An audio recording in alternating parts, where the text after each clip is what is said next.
sa 1 Peter chapter 5, chapter 2, beginning in verse 11 hanggang 17. 1 Peter chapter 2, beginning in verse 11 hanggang 17. Kayo din po na mga nasa tahanan nila, pwede din po kaming sabayan sa pag-aaral po ng mga salita ng ating Panginoon para po meron kayong guide po at kasusundan nyo kung saan mo ba yung binabanggit ni Pastor ng mga talata. Okay? So, sa 1 Peter chapter 2, beginning in verse 11 hanggang verse 17. So, ilang verse lang po ito. So, pahintulutan niyo po akong basahin sa sa wikang Ingles, sa salin ng NIV version.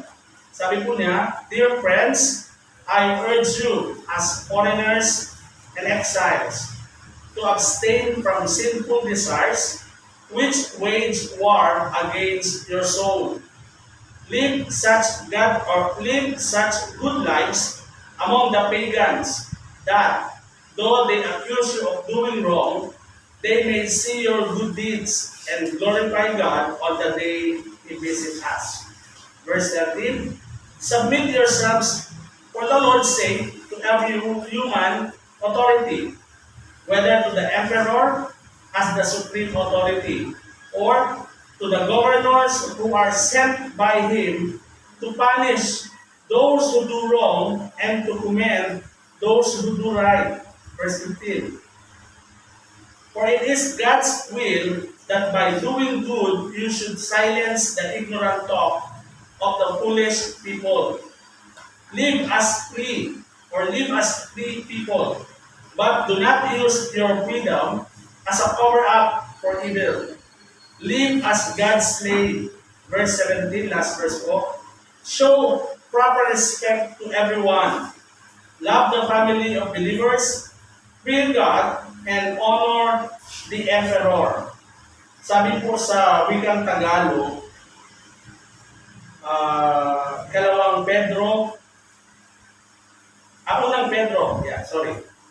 unang Pedro, kapitulo 2, talatang 11 hanggang 17. Sabi niya, "Mga minamahal, ipinapamanhid ko sa inyong tulad sa mga nangingibang bayan at nagsisipaglakbay, na kayo'y magsipagpigil sa mga masamang pinta ng laman na nakikipaglaban sa kaluluwa."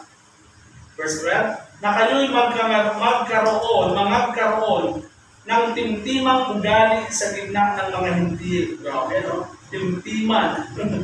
"Upang sa mga bagay na ipinagsasalita nila laban sa inyo o sa inyong tulad sa nagsisigawa ng masama, dahil sa inyong mabubuting gawa na kanilang nakikita, ay pupurihin nila ang Diyos sa araw ng pagdalaw."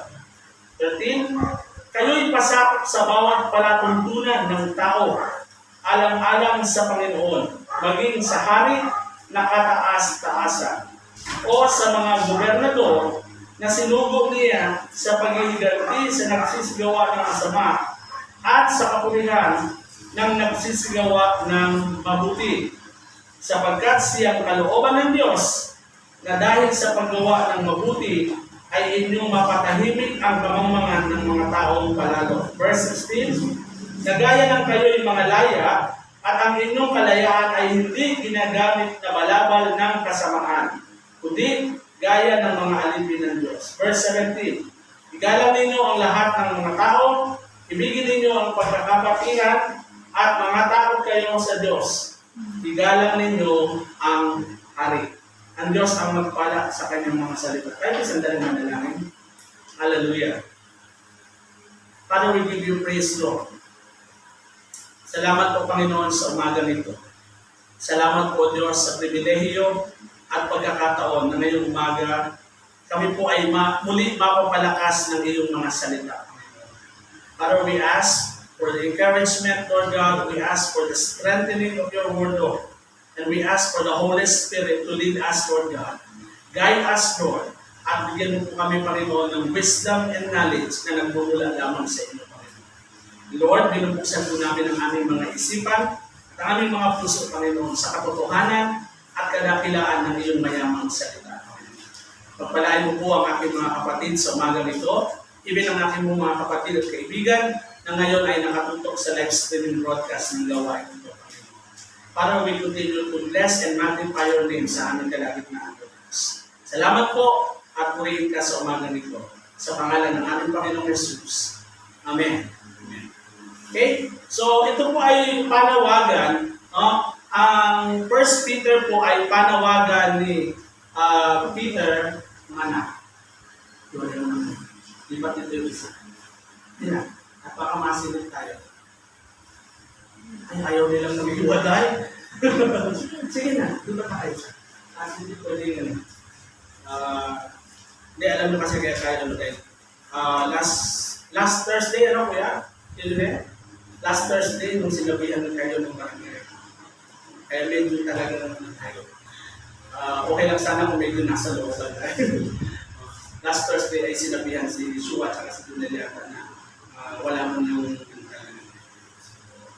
yun lang, medyo ano tayo kasi prone tayo dahil kami tayo muna.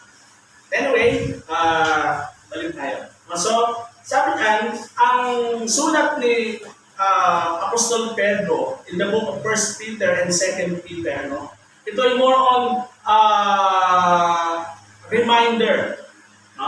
Bukod sa encouragement, of course, lahat naman ng mensahe ng Panginoon, lahat naman ng mga naisulat sa Biblia ay may kalakip na encouraging words, no? Yung mga pangako, ganyan. But at the same time, it is a constant reminder for all the believers, sa lahat po ng mga mananampalataya, mga tagasunod ng ating Panginoon. So, dito po sa 1 Peter chapter 2, verses 11 to 17, it talks about godly living in a dying world. Paano ba mamuhay ng isang maka-Diyos na pamumuhay sa gitna ng isang naghihingalong mundo? Actually, dito sa Bible, ang ginamit na termino, godly living in a pagan world. In a pagan world. Maka-Diyos na pamumuhay sa isang makamundong, sa isang makasalanang mundo. Ayan. Medyo hindi ba ko nalang yung termino, dying na na. So how can we live a godly living even in the midst of a dying world? Kasi, di ba, napapansin natin at naobserbahan natin at nakikita natin yung lahat ng nangyayari ngayon sa mundo natin. By the way, continue to pray para po sa mga kapatid. Kung meron man tayo mga kapatid na Kristiyano sa Afghanistan, alam natin lahat kung ano nangyayari sa Afghanistan ngayon. Yung panalangin natin, yung mga kapatid natin, mga kaibigan na naapektuhan sa Haiti ng 7.2 magnitude earthquake. Yung mga kapatid, napakarami. Sa Turkey, sa Germany, sa Greece. Yan. Napakarami. Ang daming nangyayari. So, ang tanong ng Biblia ngayong umaga, how can we live a godly living amidst in the dying world? Paano nga ba mamuhay ng isang maka-Diyos na pamumuhay sa gitna ng isang medyo naghihingalo, nabubulo at nasisirang mundo? Mga kapatid, pagpasensyahan nyo na yung termino ko, no? But ito po isang masakit na katotohanan na ang mundo po natin ay hindi papunta sa restoration. Tandaan niyo yan. Sabi mo ng Biblia, ang mundo ito ay destined to decay. Destined to fall. Kaya kahit anong gawin ng mga worldwide leaders na ayusin ang mundo, hindi na maaayos ang mundo. Dahil papunta na ang mundo ito sa pagkasira, sa pagkabulok. Hindi nyo ba napapansin? Hindi na balanse ang ecosystem. Kaya mga kapatid, I challenge and I strongly advise, mag-ready na kayo ng mga jacket na pang-yelo. Yes. Then sooner or later, makakaranas na tayo ng snow. Naniniwala ka kayo doon? Yes, nangyari na sa Brazil. Ang Brazil na isang tropical country katulad natin. Pag sinabi pong tropical country, mainit. Iba yung desert. Desert kasi talagang mainit. Ang tropical country kasi mainit, tapos parang, anong tawag doon? Yung makulimlim, pero never nag-i-snow. Ganito sa atin, season. Dito, tropical country. Katulad natin. Meron siyang kasi sa ibang bansa, dalawa lang ang wet and dry. Di ba? Sa atin kasi meron tayong apat eh. Tama ba? Winter, fall. Wala tayong winter, wala tayong Sa fall. kanila. Dalawa tayo, sorry. Yes. Sa kanila apat. Balik ka, sorry. So imagine niyo isang tropical country ngayon, ewan ko kung until now, pero syempre hindi naman ganun kadali yun eh. Imagine niyo tropical country biglang nagkaroon ng klima na negative 14 degree Fahrenheit. Dati sanay sila. Alam niyo ba yung mga Brazilian? Napansin niyo? Di ba mahilig sila sa beach? Kasi mainit sa kanila.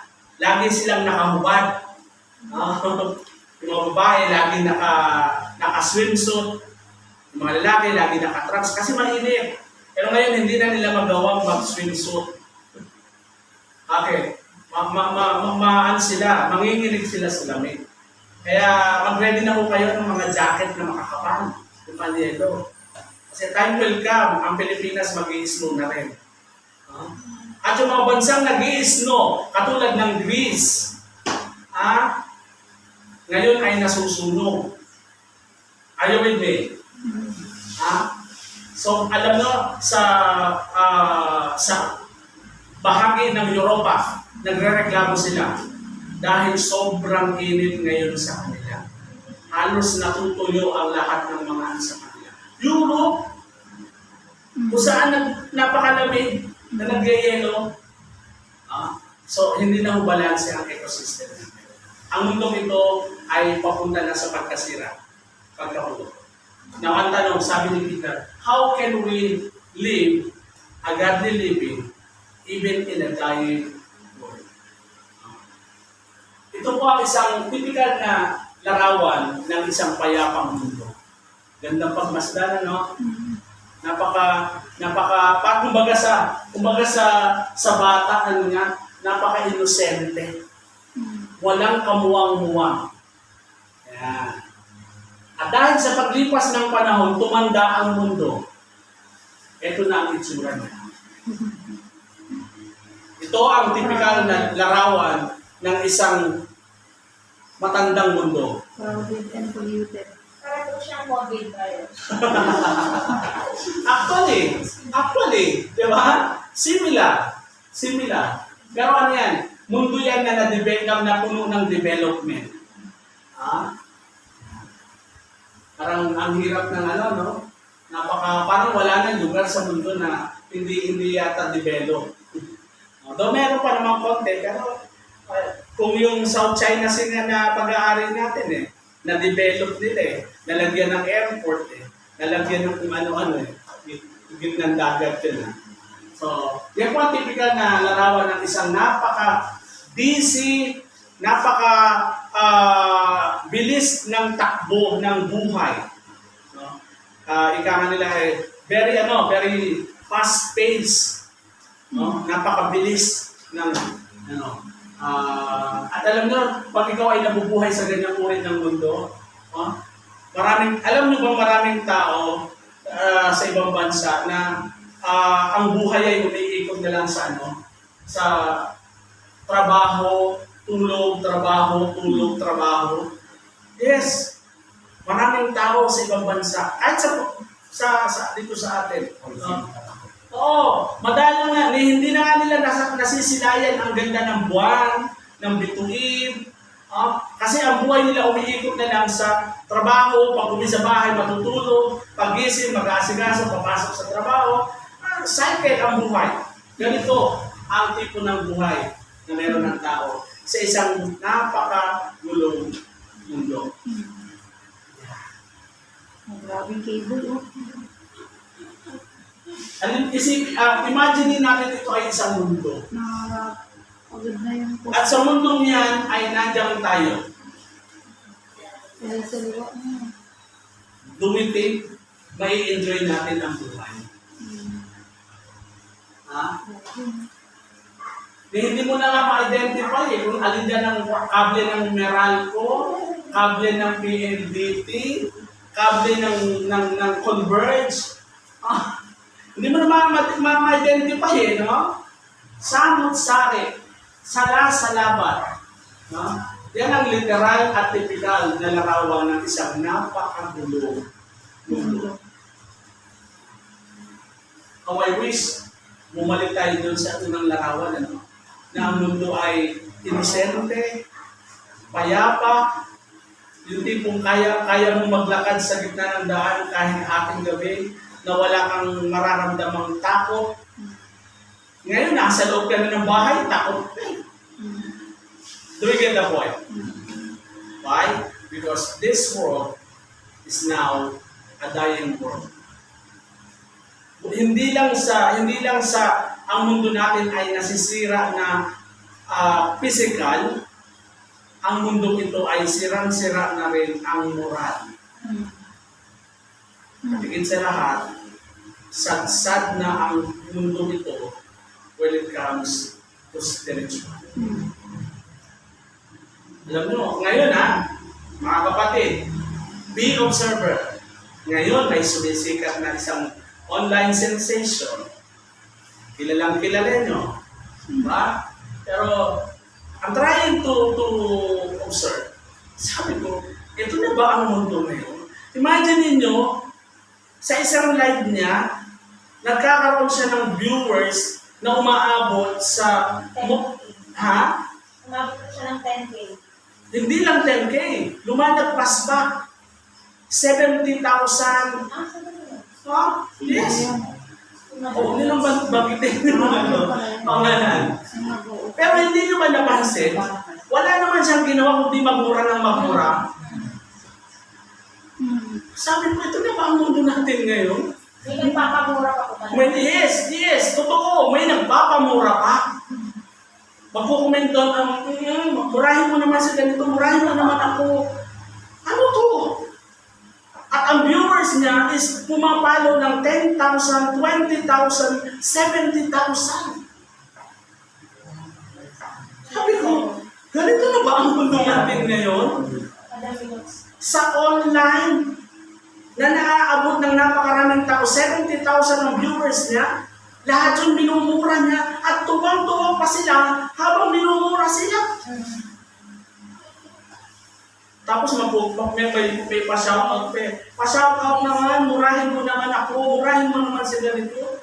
Hindi naman yung naman online, wala siyang ginawa magmura ng magmura. Sabi ko, Lord, what happened? Samantalang yung mga palabas na kapupulutan mo ng aral, Nilalangaw. kung meron man yung pamilya na lang ang nag-o-online. Do you get the point? Pansinin nyo ngayon ang mga palabas. Pag ang palabas mga patungkol sa Diyos, kapupulutan mo ng aral, boring ang dating. Pero pag ang palabas murahan ng murahan, kung ano-ano kalaswaan, ay ang daming viewers. At kumikita pa nga. Sabi ko, Lord, ano na ba nangyayari sa mundo namin? Ngayon, online sensation, pinag-aagawan. Actually, pumirma na ng kontrata sa isang sikat na agency. Pero after 3 days, umalis, lumipat sa ibang agency. Pinag-aagawan siya ngayon. Nakailang interview na sa telebisyon. Sabi ko, ito na ba ang anghel? Ang hina-highlight ngayon ay yung wala ng moral at yung may moral, sila na ngayon ang tinatapakan. Do we get the point? You know what? Hindi na surprising because our world is a dying world. hindi lang ang mundong ito ay nasisira literally, physically, but ang mundong ito ay bumabagsak at sumasagsag morally and spiritually. Lumabas po tayo ngayon, lumabas ka ngayon sa labas, mangaral ka, mag-share ka ng gospel, iislamin ka, tatawanin ka. Lumabas ka ngayon sa labas, magdala ka ng microphone, kumanta ka ng mga malalaswang kanta, iikutan ka ng tao, papalakpakan ka. Are you with me? Diba? Noong araw, ang mga kanta, mga wholesome. Tama po ba? Diba tayo, ang mga kanta noong araw, magagandang pakinggan. Ngayon, ang mga kanta ngayon, pag sinuri mo yung mga lyrics ng kanta, puro walang kabuluhan. Puro mga kalaswaan, puro mga mura. Ganun lang. Kikita na ako.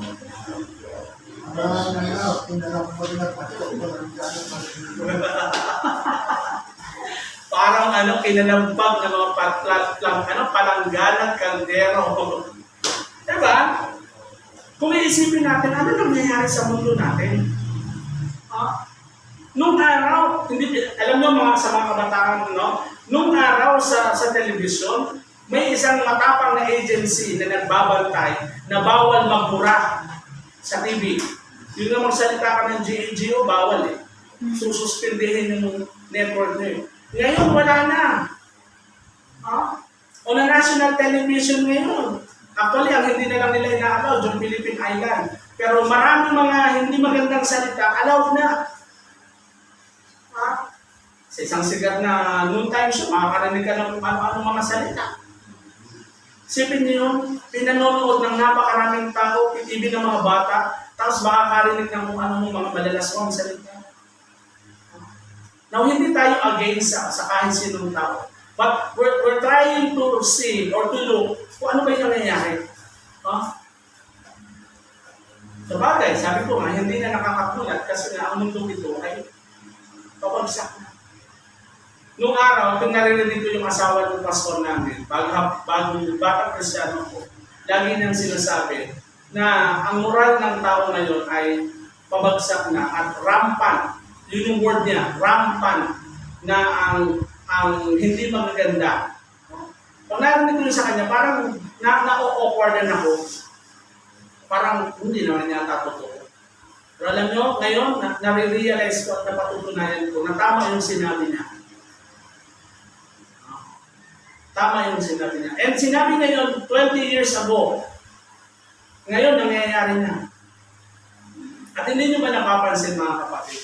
Habang nagiging high-tech ang mundo natin, lalo namang nagiging malaswa at bastos ang mundo natin. Yes. Diba?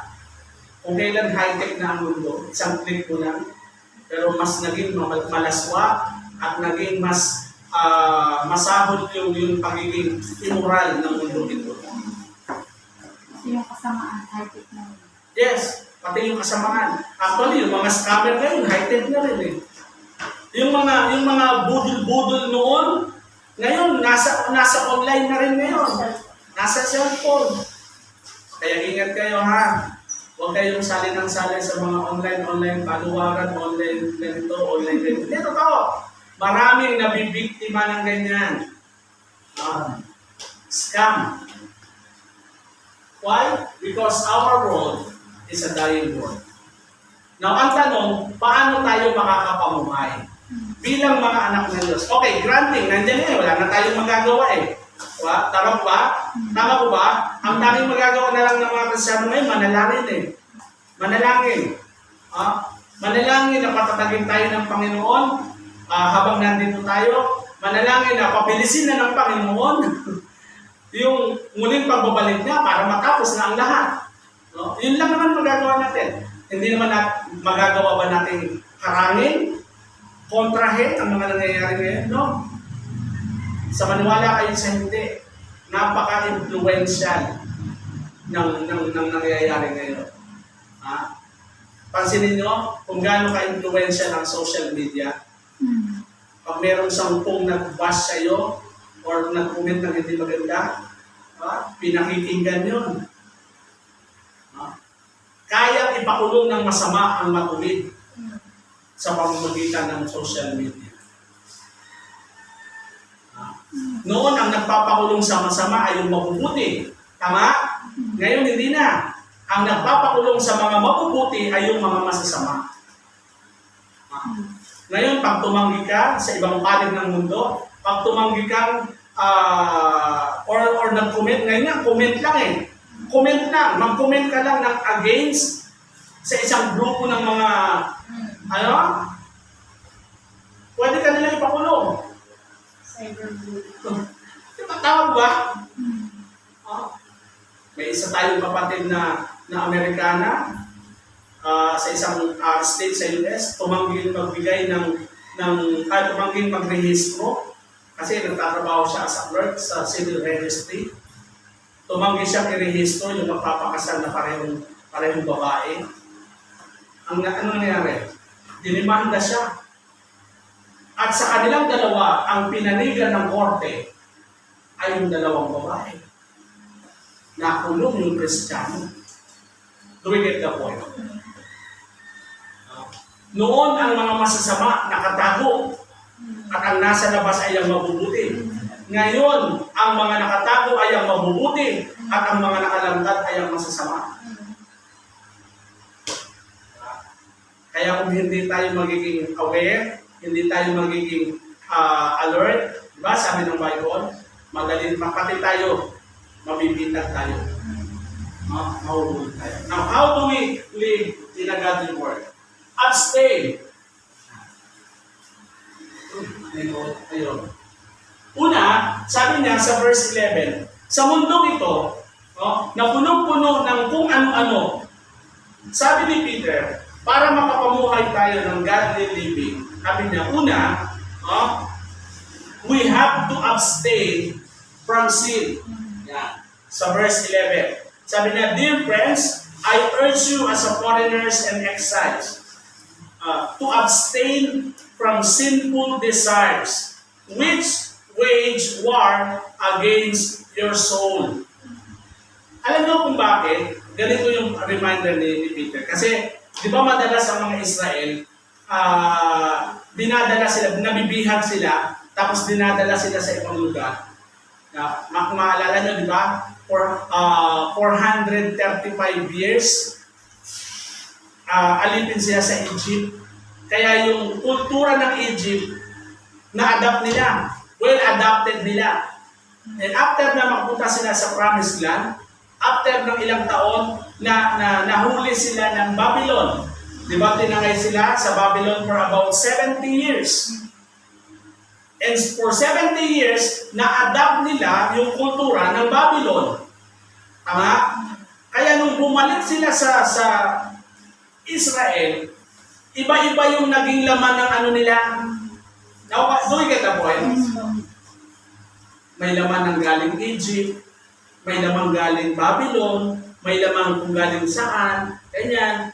Ang dami nila. Kaya alam nyo, ang Israel at that time, naguguluhan sila. Bagamat they believe in one God. Naalala nyo yung sinabi ni Joshua, tanggalin ninyo yung mga Diyos-Diyosan ninyo. Ang tanong, naniniwala sila sa isang Diyos, ba't may mga Diyos-Diyosan? Nawa na rin. Kasi ang dami nilang mga ideas na napulot, mga kulturang na-absorb. Sa Egypt lang, imagine niyo 435 years. Ay lahat ng kultura ng Egypt, kopyang-kopya na nila. Na ipapamuhay na nila. Minsan nga, naguguluhan na sila eh. Ano ba sila? Israelita ba sila o Egyptian sila? Nakuha mo to? Kasi well-adapted na nila. And then after ng 435 years sa Egypt, another 70 years from Babylon. Hindi pa dyan nabanggit yung mga ilang taong pagsakot ng kung anong sino-sinong bansa. Kasi nung time na yun, pag sa war, di ba even yung sa Palestine, di ba? Pag natalo ka nila, sasakupin ka nila. I-a-adapt mo ngayon yung kultura nila. Kaya ang unang paalala ni Peter, sabi niya sa mga Israelita, for us to live a godly living, even in the midst of pagan world, sabi niya, we have to abstain from sin. Pag alam mong mali yung ginagawa ng mga tao sa paligid natin, kahit, parang ganito lang po yan eh, halimbawa katulad nila, nasa Egypt sila, eto ang Egypt, nasa gitna sila ng Egypt. Ang sabi ni Peter, kahit nandito tayo sa Egypt, of course, hindi natin maiiwasan talaga yan. Kasi nasa Egypt tayo eh. Pero still, sabi niya, pag alam mong hindi tama yung ginagawa ng mga Ehipto sa paligid mo, huwag mong gayahin. Huwag mong gayahin. Kung baga magkaroon ka ng identity na ikaw ay isang Israelita at hindi ka Ehipto. Are you with me? Amen. Again, naulit. Napunta sila sa Babylon. 70 years sa Babylon. Nandun sila lahat. Sabi ni Peter, kahit nasa gitna ka ng Babylon, ang mga tao sa paligid mo ay mga Babylonia. Ang ginagawa nila ay kulturang Babylonia. But still, you have the identity. Anak ka ng Diyos. Israelita ka. No? Parang ano lang naman yan eh. Isang komunidad ng Ilocano na napunta sa Bisaya. Though hindi talaga, to be honest, in reality, hindi natin maiiwasan na maka-adapt tayo. Kasi nga nandun tayo. But still, sabi ni Peter, yung identity nyo dapat manatili. And as a believers of Christ, as a Jews, sabi niya, bilang isang Israelita, sabi niya, ayaw ng Diyos. Alam niyo, sabi niya, ayaw ng Diyos ng kasalanan. At dahil namumuhay kayo sa isang mundong punong-puno ng kasalanan, sabi ni Peter, abstain from sin. Kaya alam niyo ako mga kapatid, sabihin niyo ng okay si Pastor, pero mula nung naging Kristiyano at nakilala ko ang Panginoon, hindi, kasi nung araw naniniwala ako yung sa kasabihan, if you don't beat them, join them. Diba? Yun ang ano eh, sa mundo, pag hindi mo kayang sawayin, edi join ka sa kanila. Yun din yung ano ko, pangatwiran ko sa buhay ng araw. Pero nung nakakilala ako sa Panginoon, hindi pala totoo yun. Hindi totoo na kapag if you don't beat them, join them. No. If we can beat them, then ignore them. Sabi ng Biblia. Hindi ibig sabihin na hindi natin kaya silang sawayin gagayahin na natin yung ginagawa nila. No. We have the identity in Christ. Kahapon, pinag-aaralan po namin sa Purple Group. Bahagi ng napag-aaralan namin is yung sabi sa 2 Corinthians 5:17 about being born again. Nakakatawa bagamat iilan lang sila pero very yung discussion ng Purple Group kahapon Nakita na namin kahapon yung kahalagahan ng pagiging born again. Nakapag-born again ka pala, hindi pala simple born again lang. Sabihin, wala na yung dati at ikaw ay bago na. At yung bagong pagkatao mo ay kailangan mong pangalagaan kasi yun yung magiging susi para sa kaligtasan. Tama po ba? Kasi kung hindi, sabi ng Bible, kung hindi tayo makakilala kay Kristo sa Panginoon Jesus, hindi tayo magkakaroon ng karapatan tawaging anak ng Diyos. Hindi tayo makakakita o makakarating sa kaharian ng Diyos. John 3:3. Diba sabi ni Lord kay Nicodemus, unless a man be born again, he cannot see the kingdom of God. John 1:12, sabi niya, ang binigyan ng karapatang maging anak ng Diyos, tumawag na maging anak ng Diyos, ay yun lang mga naniwala at nananampalataya kay Kristo. So sabi ni Peter, we have the identity in Christ. Kahit pa nga nandun tayo sa gitna ng isang mundong makasalanan, sa isang mundong magulo. Naranasan niyo na ba ito? Hindi ko alam kung meron sa inyo lumaki sa squatter. Meron ba? Wala. Hindi ko ako against sa squatter. Kasi I grew up in the squatter. Lumaki ako sa squatter. Pero alam niyo, nakita ko, tama yung sabi ng Biblia. Hindi ibig sabihin sa squatter ka nakatira, dapat squatter ka na rin. Nakuha natin. Naniniwala ako kayo doon. Hindi ako naniniwala. Kasi nakita ko kahit sa gitna ng squatter, marami pa rin mababait na tao. Maraming mabubuting tao. Kasi di ba ganyan ang thinking ng marami, ay taga-squatter yan. Sa maugali niya. Killer yan. Atik yan. Di ba? Kung paano sinabi, naalala mo ba yun yung sinabi Sino ba yung nagsabi sa apostol na nung nalaman niya si Jesus Christ ay taga Nazareth, ano sabi niya? Why? Is there anything good in Nazareth? Naku, no? Hindi ibig sabihin taga Nazareth ka, ibig sabihin pati ikaw masama na. Hindi ibig sabihin taga-squatter tayo, squatter na rin tayo, no? Ulitin ko, I grew up in the squatter. I see a lot of good people in squatter. Kasi ang tao, pag nalaman nila, ay taga-squatter eh. Ganun agad eh. Pero hindi nila nakita na even sa gitna ng squatter, maraming mabuting tao. In fact, maraming born again sa gitna ng squatter. I live in Quezon City, squatter. I live in Balot, Tondo for 2 years in the midst of squatter. Sa Tondo ko nakita, maniwala kayo o hindi mga kapatid. Pagbukas ko ng pintuan namin, ng gate namin, may nagpapanaan sa harapan ko. Kasi nakitira ako sa sa isang in-check na may-ari ng bakery. For 2 years. Isipin mo ko yan doon? Alasin ko ng magang-maga, magpubukas ako ng bakery. Pag ganyan ko lang, may nagpapanaan sa harapan. Pero you know what? Marami ko naging kaibigan sa Balot Tondo na mabuting tao. So hindi dahilan, hindi basehan na nandito tayo sa gitna ng magulong mundo ay hindi na tayo pwedeng mamuhay ng maka-Diyos na pamumuhay. Amen? Amen po ba? Pwede. Sabi ni Peter, pwede. Ang una lang natin gawin, abstain from sin. Okay, abstain means to choose not to do. Yung pipiliin mong huwag mong gawin. Halimbawa, instead of joining them, huwag na lang. To choose not to do or have something. To refrain deliberately and often with an effort of self-denial from an action or practice. Ito yung sinasabi ko sa mga kabataan. Now, paano ba natin i-reach out yung mga kabataan hindi pa nakakilala sa Panginoon? Lalayoan ba natin sila? Hindi. Sasamahan natin sila. Yung sinasabi ko pa ulit-ulit, pwede tayong makisama nang hindi tayo nakikisama. Amen? Amen. Kasi nire-reach out natin sila eh. Paano ba natin sila i-reach out kung ang layo-layo natin? Remember, si Lord, hindi mga good people ang sinamahan ni Lord. Ang sinamahan ni Lord, mga tax collector, mga magnanakaw, mga makasalanan, mga uneducated. Hindi kasama ni Lord yung mga teachers of the law.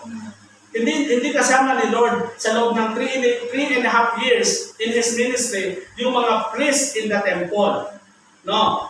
Sa loob ng 3 taon at kalahati ng ministry ni Lord, ang kasama niya, yung mga makasalanan. Si Zacchaeus, si Levi, yung mga maiinitin ng ulo, si Pedro, yung mga mahilig sa pila, si Judas.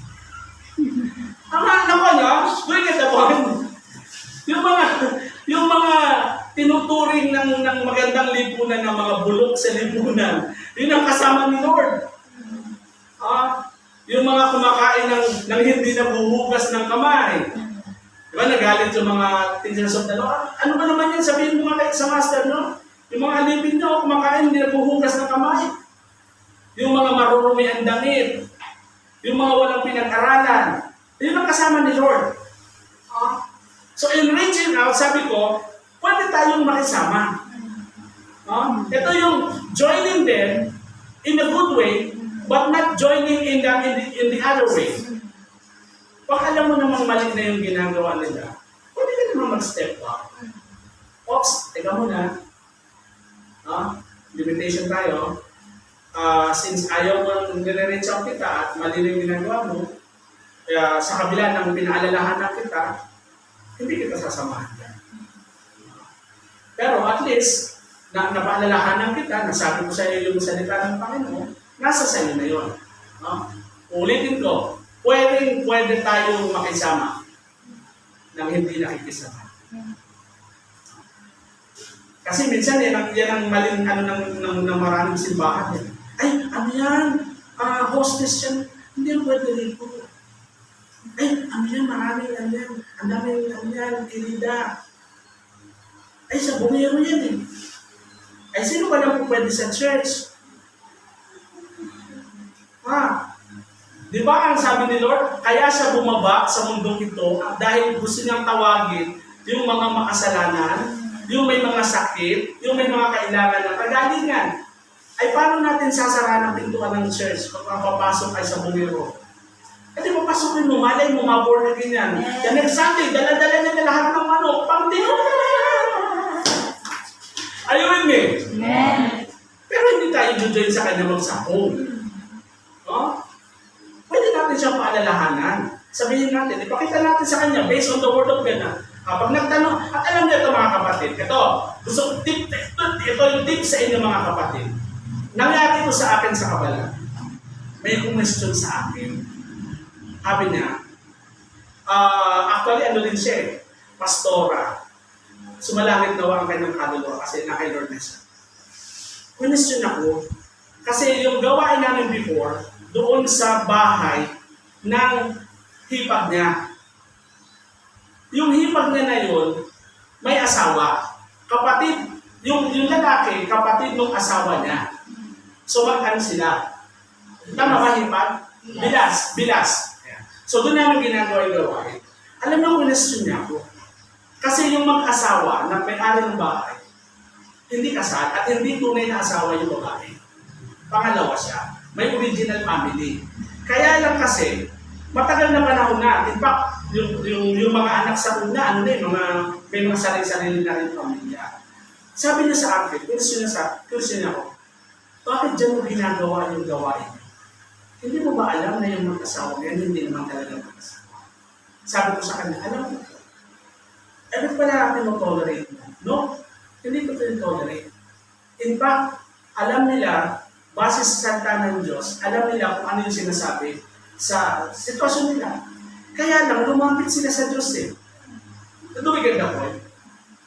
Sino ako? Para paghiwalayin ko yung dalawa na parehas na may pamilya yung mga anak nila. In fact, matanda na yung babae at lalaki eh. No?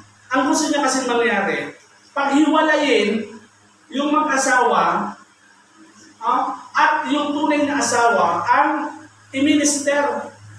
Sabi ko hindi naman pwede. Unang-una, dumating ako rito, mag-asawa na sila, nagsasama na sila. Hindi sila mag-asawa, nagsasama na sila. May mga anak sila, may pamilya sila. Now, sino ako para sabihin ko sa kanila, oy, masama yung ginagawa ninyo. Pero, narinig nila sa akin sa pamamagitan ng salita ng Diyos na yung ginagawa nila ay hindi tama. Ngayon, ang punto ko sa kanya, sabi ko sa kanya, hindi na ito tungkol sa akin. Tungkol ito sa kanila at sa Diyos. Ang Diyos ang babago sa kanila, hindi ako. Do we get the point? Now, ang tanong, ba't ka pumayag na dyan gawin? Who knows? Para baka kung sakaling nandun yung gawain ng Diyos, ma-realize nila na ay, mali pala yung ginagawa natin. I-correct natin. Are you with me? Hindi ko tinotolerate yung ginagawa nila. In fact, pinapaalalahanan ko nga sila eh. Sinasabi ko sa kanila. In fact, hindi ko sila tinatawag na mag-asawa. Sabi ko sa kanila, tatay tsaka nanay, hindi ko kayo matatawag ng mag-asawa. Kasi si tatay ay may original na asawa. Kasal siya doon, buhay pa. No? Kayo po ay nagsasama at may pamilya. No, hindi ko kayo i-condemn. Pero papaalalahanan ko kayo sa salita ng Diyos. Tanggap naman nila. Tanggap nila ang salita ng Diyos. Pero ang sabi ko, ang salita ng Diyos at ang Diyos kasi ang magkukonvict sa kanila eh. Hindi tayo. Tama ko ba? Tayo ang tukunin lang natin, ibahagi, i-share, ituro yung salita ng Diyos. Parang ganito lang yan. Katulad ko mga kapatid, ako may mga kaibigan ako. Sinishare ko kahapon sa mga kabataan. Pero akong kaibigan sa New Manila. Itong kaibigan ko nito, until now, nag-drugs. Nag-drugs, umiinom. Pag ako may pagkakataong na nalulabas ng Manila, dinadalaw ko siya. One time, dinalaw ko, nadatnan ko may inuman. Ibig ba sabihin, dahil may inuman, hindi ko nadadalawin ng kaibigan? No. Pumunta ko. Sabi niya, timing dyan, may upo ka rito. Sa round table, nagiinuman sila, umupo ako. Nag-join ako, pero hindi ako binom ng alak. Natatawa nga sila kasi yung baso umiikot eh. Tagay. Pagdating sa akin, talon. Tagay. Talon. Kasi nasa akin naman yun eh. Tama ba? Nasa akin yun kung mag-join ako uminom. Kaya lang, dahil alam ko yung sinasabi ng salita ng Panginoon, hindi ako uminom. Pero hindi ako lumalayo. Kasi I'm trying to reach him out. Ang nakakatuwa nito, sabi ng isang bisita, ay, pastor pala siya. Pwede po ba mag-pray muna tayo? O, sige ka po. Mga lasing na sila, dinag-pray kami. Kung lalayo tayo, paano natin sila makakabot? Are you with me? Pero kailangan natin mag-abstain. Hindi dahil ginagawa ng lahat, kailangan natin gawin. Kung okay siya at tama siya, then do it. Pero pag mali, at alam mong mali at kasalanan, then don't do it. Sabi na, abstain from sin. Pangalawa, paano tayo makakapamuhay ng isang maka-Diyos at banal na pamumuhay in a dying world? Sabi sa verse 13, we have to submit. After na mag-abstain tayo sa sin, after na umiwas tayo sa kasalanan, sabi na sa verse 13, submit yourselves to the Lord's sake, to every human authority, whether to the emperor as the supreme authority, or to the governors who sent by him to punish those who do wrong and to commend those who do right. Paano tayo magiging makakapamuhay ng isang godly living sa isang makasalanang mundo? Sabi niya, ni Pedro, submit to the authority. We have to submit. Kailangan natin magpasakop sa mga otoridad. Saan daw? Sa emperor, sa governor. Ay mga kapatid, by the way, yung mga tatlong sumunod, hindi nyo na mababasa yan dyan. Wala yan. Baka magtaka kayo, kaso nasa ng mayor dito? Wala po dyan. Dinagdag ko lang po yan. Dinagdag ko lang.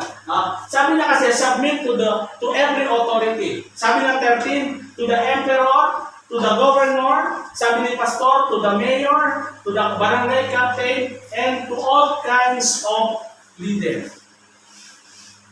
Malinaw ang sabi ng Biblia. Submitting to the authority is submitting to God. Pag nagpapasakot daw tayo sa mga otoridad dito sa ibabaw ng mundo, unang nagpapasakot tayo ay sa Diyos. Vice versa, pag hindi ka nagpasakop sa authority dito sa mundo, hindi daw din tayo nagpapasakop sa kapangyarihan ng Diyos. Bakit? Kasi ang sabi ni Pablo sa Romans 13:1, let everyone be subject to the governing authorities, for there is no authority except that which God has established.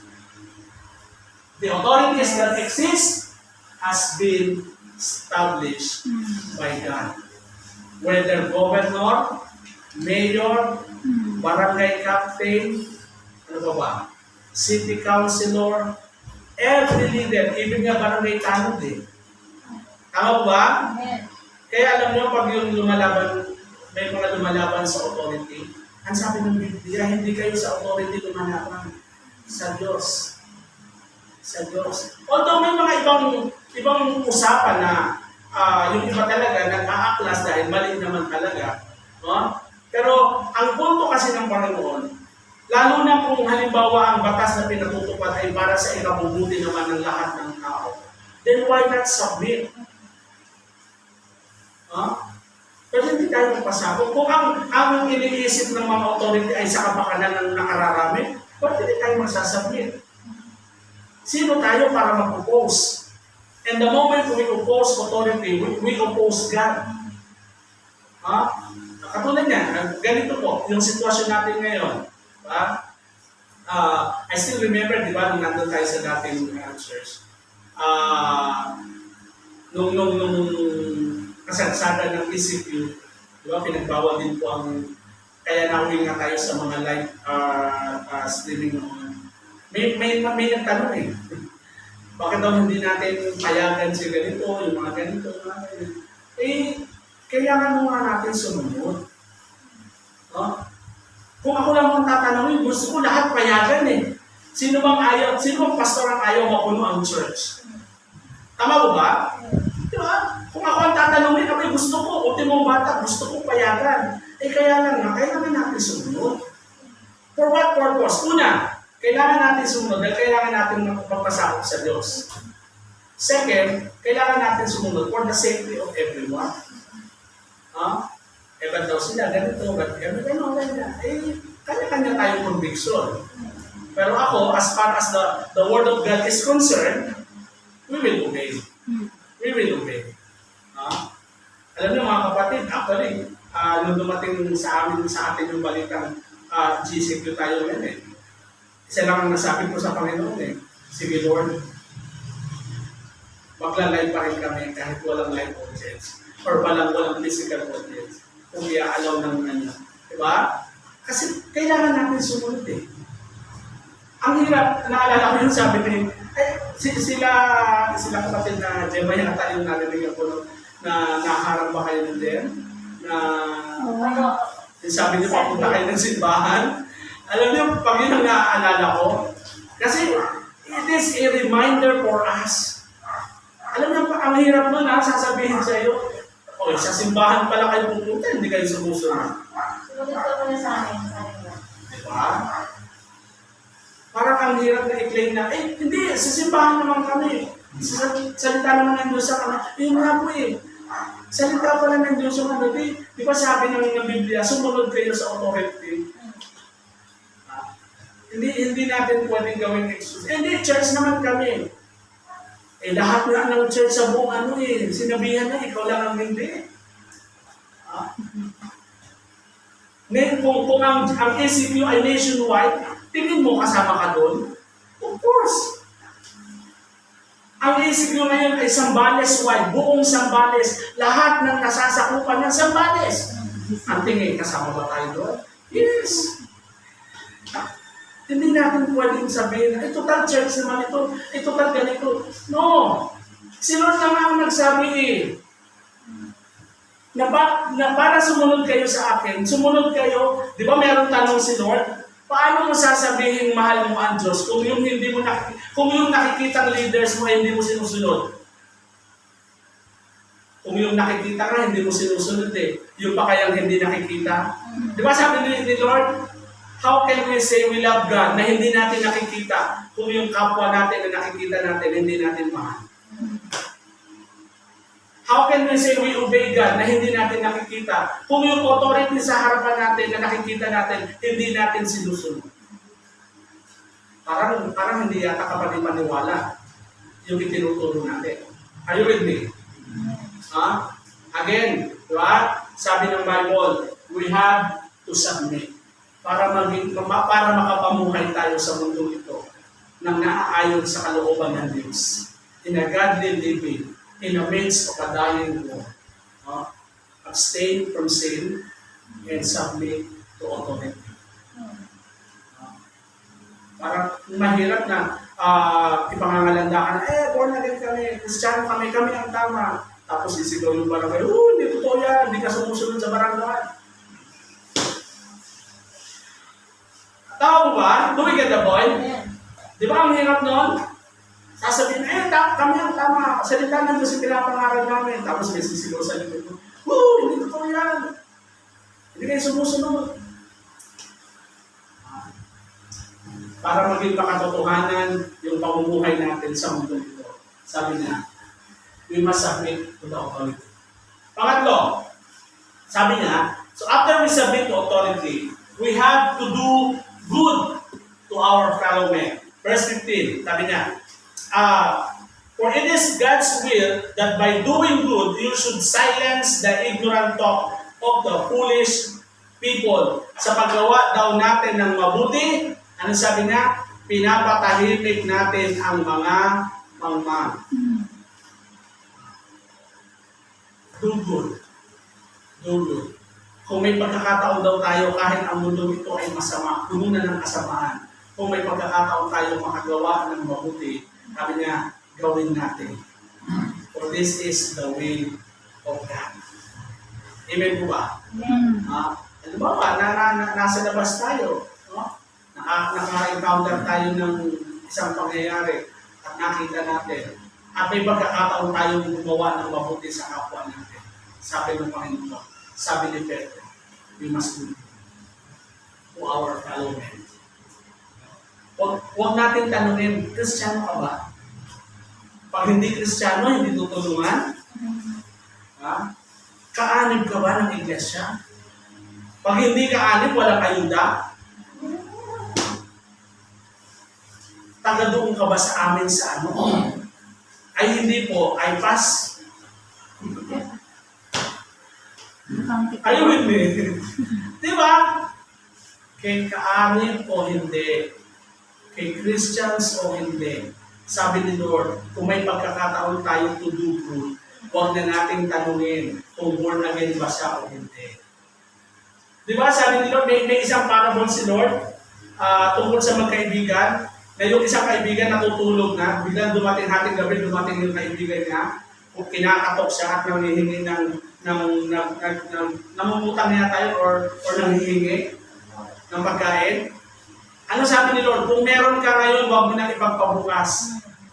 Huwag mo nang sabihin na balik ka na lang bukas, ganito, ganyan, o kaya sa isang araw. Sabi ni Lord, kung meron ka naman diyang extra, kung malayo pa yung pinagulan niya, naglakbay pa siya ng 2 bundok para lang ng pagkain, tapos meron ka, tapos sasabihin mo, balik ka na lang bukas. Sabi ni Lord, no, bigay na natin. Gawin natin. Let us do good to our fellow men. Kung may pagkakataon, kung may chance tayo, sabi ni Peter, gawin natin. Ito ang isang paraan kung paano tayo makakapamuhay ng banal na pamumuhay. Alam mo yung godly living, hindi naman nakabase sa bihis lang. Tao ba?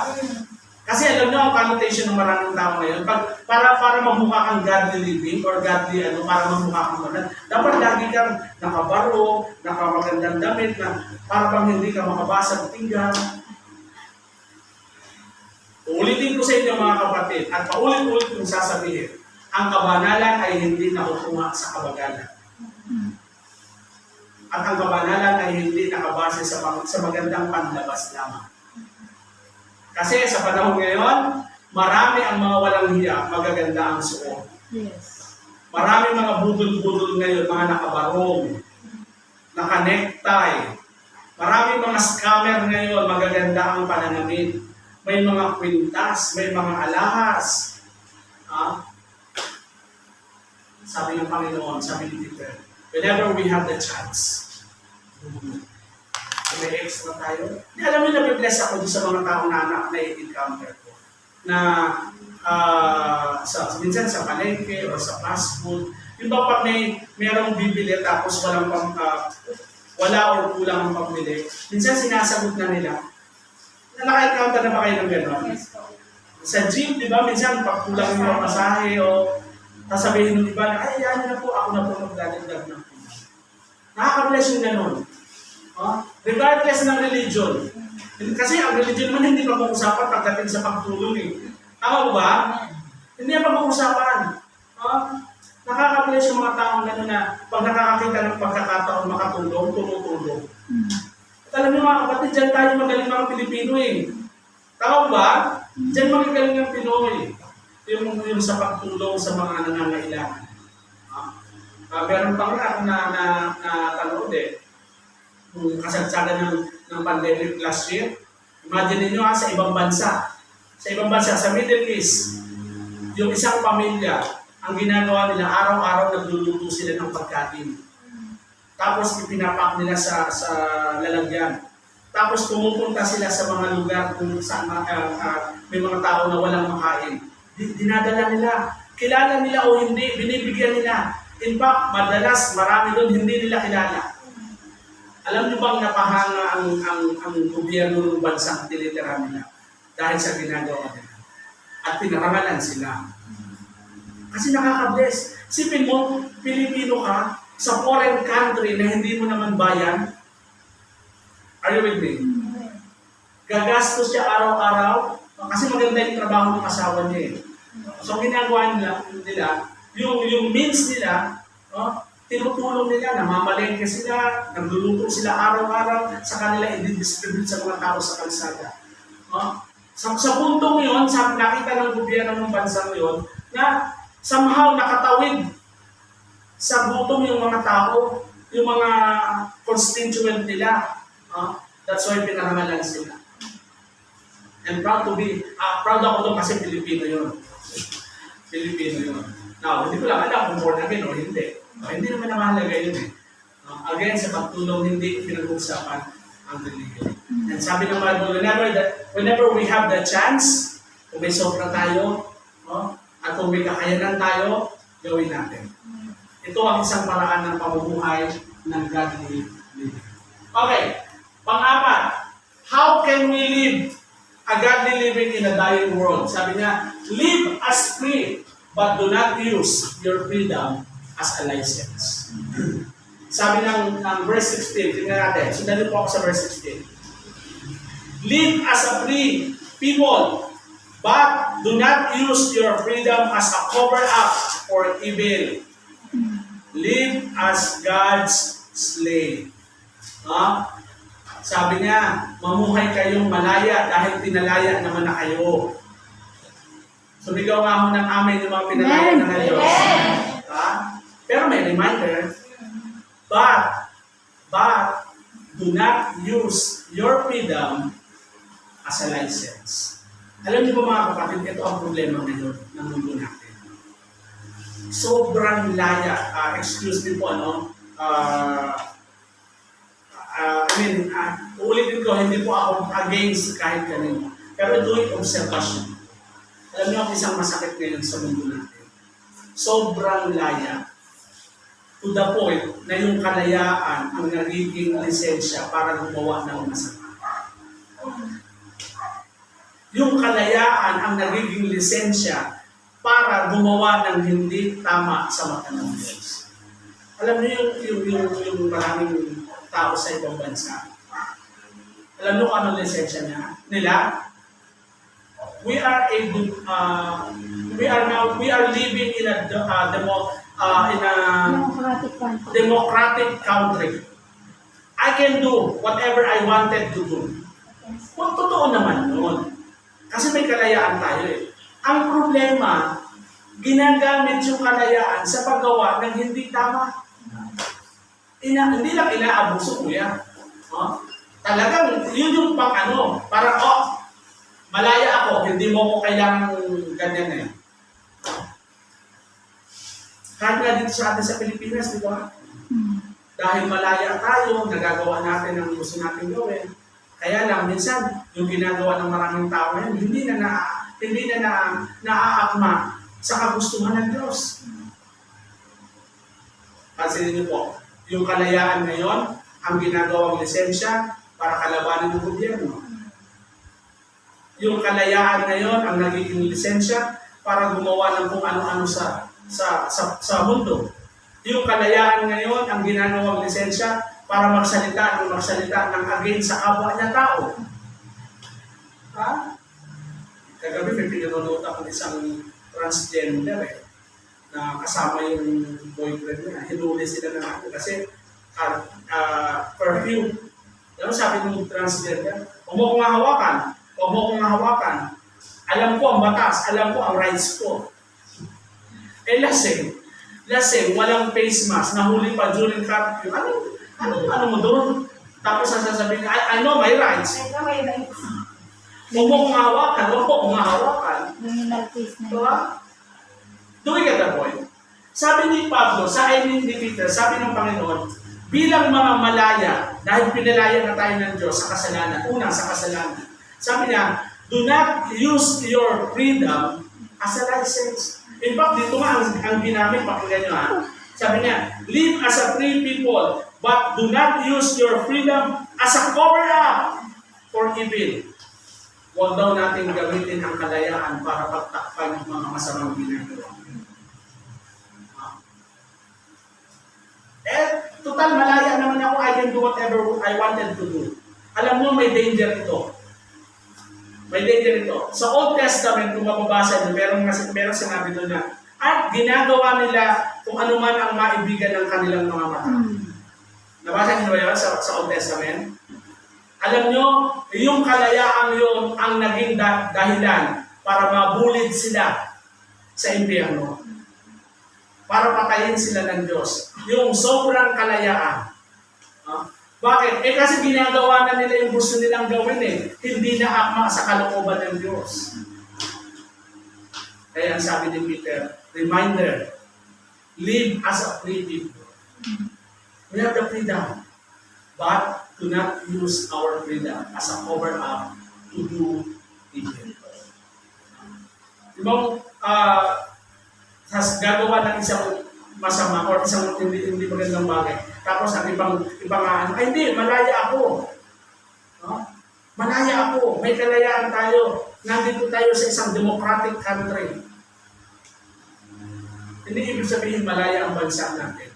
Gagawa lang tayo ng may kalayaan na hindi naaayon sa kalooban ng Diyos. Lalo na kung tayo ay mga anak ng Diyos. Sabi ni Peter, do not use your freedom as a cover-up. Cover-up. Pandakip. Ha? Ano ba pang word ang pwede natin gamitin sa ng cover-up? Para gumawa ng masama. Kasi alam niyo mga kapatid, kung mapapansin niyo, maraming tao ngayon, yan ang ginagawang cover-up. Diba? Pansinin niyo. Hindi ako against. Pero pansinin niyo, di ba, madalas ang sinasabi, freedom of speech. Yun yung naglalaban tama? Freedom of speech. Pero pansinin niyo yung ginagawa. Diba? Pansinin natin yung ginagawa. Di ba? Pagkatapos sa ganito, pagkatapos sa ganito. Against kay ganito, against kay ganyan. Minsan hindi na nagiging balance. Minsan one-sided na. And then, ang magiging reason nila, freedom of speech. Freedom of speech. Yes, we have the freedom of speech. Pero tignan natin. Balansehin natin, nasaan na ba yung freedom of speech? Baka mamaya, yung freedom of speech na yan, ang ginagamit para ipakulong si ganito, ipakulong si ganyan, patayin si ganito, patayin si ganyan. Sabi ng Biblia, live as a free people. Live as a free country. But do not use your freedom as a cover-up to do evil. Ang masakit nito, alam nyo, ngayon, listen to me, ang masakit nito, maraming gumagawa ngayon ng kalokohan. Alam nyo kung ano ang cover-up? Religion.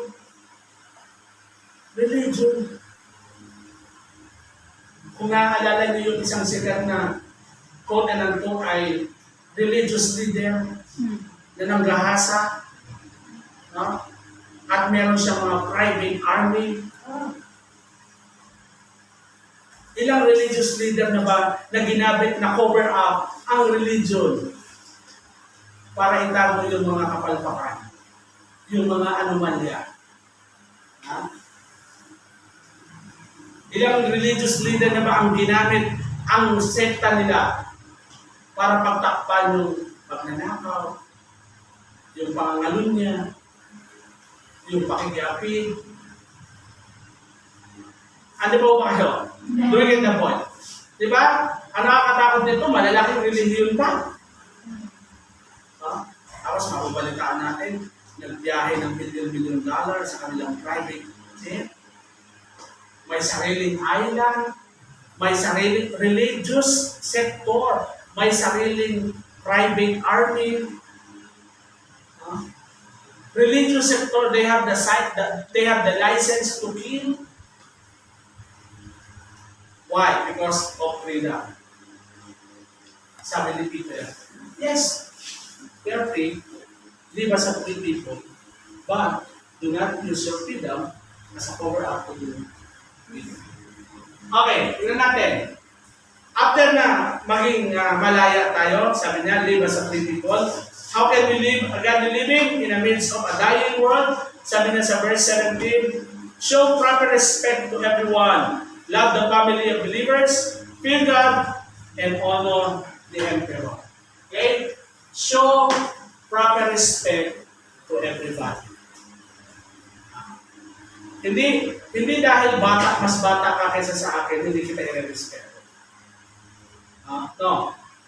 Sabi ng di ba? Respect begat respect. Kung gusto mong respetuhin ka, matuto kang rumispeto. Amen po ba? Amen. Kung gusto natin i-respeto tayo ng kapwa natin, whether bata yan o hindi, i-respeto natin siya. Sabi ng Biblia, show proper respect. Para kanino? Para sa matatanda lang ba? No. Sabi niya to everybody. Whether leaders or not, whether bata o matanda, whether in authority or not, sabi niya, everybody. Hindi lang sa magulang natin, sa kapwa natin. Sa kapwa kabataan, sa kapwa may edad, no? Lalo na, kung ikaw ay kabataan at ang kaharap mo ay may matanda sa iyo, sabi ng Biblia, show proper respect. Kaya ako alam ng mga kapatid, yan, nandito yung mga kabataan kagabi, narinig. Nagagalit ako sa dalawang anak ko. Lagi ko sila sinasabihan, at madalas, napapalo ko sila. Pag yung, kasi ako po ay ayoko, lumaki ako na tinuruan ako ng tatay ko when it comes to the word respect. Alam niyo bang, nandahil lang sa paghakbang, nahakbangan ko lang yung paanit niya, napalo ako. Why? Kasi ang sabi niya, matuto ng respeto. Kahit ang natutulog, respeto mo. Are you with me? Amen. Yes. Napalo ako ng tatay ko dahil paalamin na yung parting baba lang ng paa ang nahakbangan ko. Akala ko tulog, isip pala. Napalo ako. At pinakita niya sa akin, sabi niya, matuto kang respeto sa kahit na sino, kahit pa nga yung natutulog, respeto. Kaya alam niyo mga kapatid, to be honest with you, sa akin napakalaki yung salitang respect. Kahit mga anak ko lagi napapagalitan, pag tinawag ko at sabi ko, Ano? Sabi ko, hindi tayo magkaedad. Unang-una, anak kita, magulang mo ako. Matuto ka ng respeto. Alam niyo kung bakit ako ganito ka, pagdating sa respect sa mga anak ko? Kasi time will come, gusto ko, yun din ang ituro nila sa magiging anak nila. Ayaw hindi. Diba? At kaya ko tinuturo sa kanila kasi dumating man ang panahon na wala na kami, at least, mapunta man sila sa ibang lugar. Makasalamuha man nila ang ibang tao, marunong silang rumispeto. Ayaw akong dumating sa puntong dadating na sasabihin ng ibang tao, tignan mo itong anak ni Pastor, lumaking hindi marunong rumispeto. Are you with me? And I do believe, tayo din, lahat din tayo, yan ang gusto natin sa mga anak natin. Amen? Kasi yan ang sabi ng Biblia, show proper respect to everyone. Bata man yan, may edad man yan, o lalo na kung matanda na yan, whether in authority yan, o ka-level natin yan, sabi niya, i-respeto natin. Lalo na kung kailangan i-respeto. I-respeto natin. Diba? Madalas nagkakaroon ng mga yung pangyayari sa kalsada. Napanood din ba yung babaeng hinuli ng traffic enforcer na pinagsasampal ng babae yung traffic enforcer natin? Napanood din ba yun? Foreigner. Hindi siya foreigner. Pilipina siya. Alam mo ang problema, kaya siya ayaw pakawalan, no? Kasi kinuha yung papel yata ng ORC ng sasakyan. May mga violation siya. Wala siyang license. Paso yung ORCR ng sasakyan dinadrive niya. Kaya nagagalaiti siya. Pinagsasampal niya yung MMD, traffic enforcer eh. Try to imagine, naka-uniform na yung traffic enforcer na hawak-hawak ng ganon, tapos pinagsasampal niya. Ha? Dahil kaso talaga. Ako yun, nakakulong na asko na yun eh. Why? Imagine mo, unang-una, sa sarili mo, alam mo may violation ka. So dapat nagpakumbaba na siya. Tama mo ba? Ay hindi eh. Hinawakan niya yung damit ng traffic enforcer, hinila-hila. Minumura pa kami eh. Di ngayon, nakakulong siya. Why? Bukod sa direct assault, hindi pagpapakita ng tamang respeto. Naka-uniform na nga yun, hindi. Sa batas natin, hindi mo pwedeng bastusin ang naka-uniforme. Kahit na ano, pastor, kahit na security. Yes. Basta men in uniform, men or women in uniform, naka-uniform yan. Kumbaga, ano yan, itinalaga ng batas natin yan. Hindi mo pwedeng bastusin. Kahit yung barangay tanong din. Diba? Hindi mo pwedeng bastusin. Hindi natin pwedeng bastusin. Sabi that, for us to live a godly living in the midst of a dying world, learn to show proper respect to everybody. And sabi niya, love the family of believers. Mahalin natin yung mga kapwa natin, Christian. And even yung mga hindi Christian. We should love. Actually, ang bottom line nito, love eh. Matuto tayo nun. Kahit minsan parang hindi ka ibig-ibig. Hindi totoo, di ba?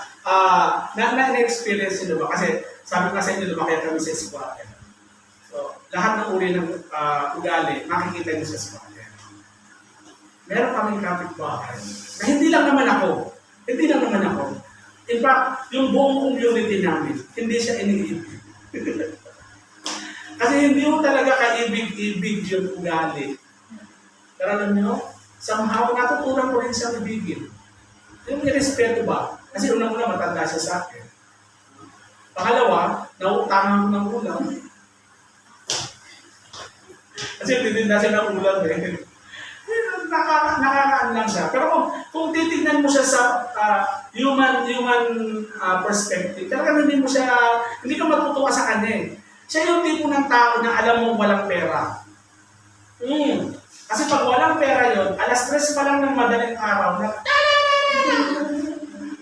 at ang laging subject yung tatlong anak. Marami na kayo! Alas 3 ng madaling araw, tanghali na. At siya ho yung alarm clock ng community namin. Totoo po ito, hindi ko ito kwentong kutsero. Totoo ito. Nagigising ang paligid namin alas 3 ng madaling araw pag wala siyang pera. Kaya pag narinig namin yun, isa lang ang konklusyon ng lahat ng tao doon. Wala na namang pera si ate ano. But you know, somehow, I learned to respect, to love. Okay, love the family of the believers, and especially fear God. Fear God. Ito ang pinaka-importante sa lahat. Matakot tayo sa Diyos. Kasi pag ang tao ay may takot sa Diyos, lahat yan magagawa niya. Magagawa niyang magmahal, magagawa niyang sumunod, magagawa niyang rumispeto. Bakit? May takot kasi siya sa Diyos. Iba ang kilala mo ang Diyos doon sa may takot ka sa Diyos. Are you with me? Well, kasi ang lahat naman ng tao, pag tinanong mo, kilala mo ang Diyos, yes. Pero ang tanong, lahat ba ng tao may takot sa Diyos? Diyan nagkakatanong. Kasi ang tao may takot sa Diyos, hindi gagawa ng masama. Tama ba? Ang tao may takot sa Diyos, susunod sa authority. Ang tao may takot sa Diyos, magpapasakot sa authority. Ang tao may takot sa Diyos, magmamahal ng kapwa. Kasi lahat ito utos ng Diyos. Yung pagmamahal, pagsunod, pagrespeto, pagpapasakop, lahat ito ay utos ng Diyos. So if we don't fear God, hindi rin tayo magmamahal. Kung wala tayong takot sa Diyos, hindi rin tayo re-respeto ng kapwa. Eh, Diyos nga hindi re-respeto, tao pa kaya? Ay, yung Diyos nga hindi minamahal, kapwa niya pa kaya? Ay, yung Diyos nga hindi sinusunod, yung batas pa kaya? Kaya pag nakakakita kayo ng mga taong hindi marunong sumunod sa authority, hindi marunong lumalaban sa batas, hindi nagmamahal, ang bottom line nun, baka hindi niya kilala at wala siyang takot sa Diyos. Sabi ng Ecclesiastes 12 verse 13, nandito ako magkatapos. Sundan niyo po ako. Ecclesiastes 12:13. Pansinin niyo po yung sinabi ni Haring Solomon. And I will end up this message sa Ecclesiastes 12:13. Sabi niya, now, all has been heard. Here is the conclusion of the matter. Fear God and keep His commandments. For this is the duty of all mankind. Merong ibang version ang sabi din eh. For this is the supreme responsibility of men. Meron ba kayong version na ganyan? Kasi NIV yung hawak ko eh. Sabi dito, sinabi niya, fear God and keep His commandments. For this is the duty of all mankind. Sa ibang salin, sabi niya, for this is the supreme responsibility of men. This is not just a responsibility, but this is the supreme responsibility of men. Kasi yun no? Ito yung sinasabi ko kanina eh. Yung love, yung respect, yung freedom, lahat ito nakadepende kasi doon sa God.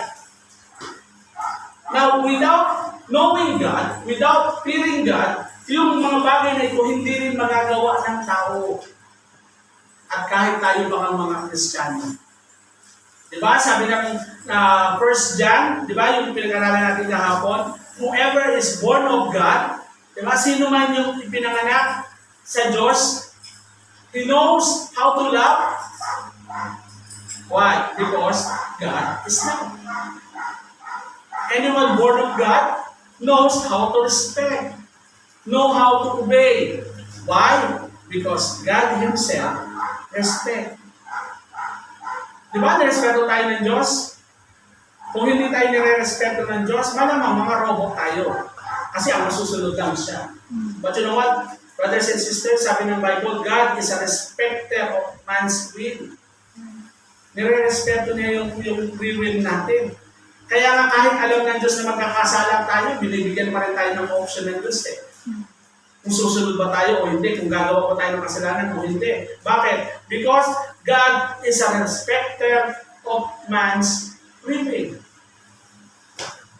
So kung hindi natin kilala ang Diyos, kung hindi tayo takot sa Diyos, malamang walang bagay na magagawa natin sa mga pinag-aralan natin.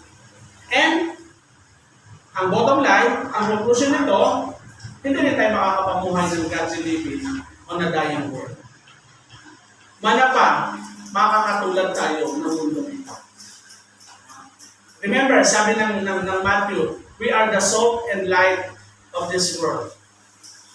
Salt and light, asin at ilaw. Ano ang purpose? Asin, para magbigay lasa sa mundong ito. Preserve. Actually, hindi lang naman pampalasa ang asin, di ba? To preserve. Kasi nabubulok na ang mundong ito eh. Ba't pa sinabi ng Panginoon na maging asin tayo? To preserve. Kung nandito tayo sa community ito, to preserve the community. Bakit sinabing tayo ay mga ilaw? Kung ang community ito ay nadidiliman, andito ang church, then may liwanag ang community ito. Ang komunidad. Diba? Ang bansa. So sabi ng Biblia, for us to learn or to live a godly living, higit sa lahat, matakot tayo sa Diyos. We have to fear. Why? Because it is our supreme responsibility. Hindi ito responsibility lang ni pastor. Hindi ito responsibility lang ng music team. Ang sabi ng Biblia, mga kapatid ko, lahat tayo, lahat ng taong nilalang ng Diyos, fear God is the supreme responsibility of men. Kung tao ka, then responsibility natin sumunod sa Diyos. Maliban na kung hindi tayo tao, kung robot ka, ay ang responsibility mo sumunod dun sa gumawa sa iyo. Pero dahil tayo yung mga tao, anak tayo ng Diyos, tungkulin natin, obligasyon natin ang sumunod sa Diyos.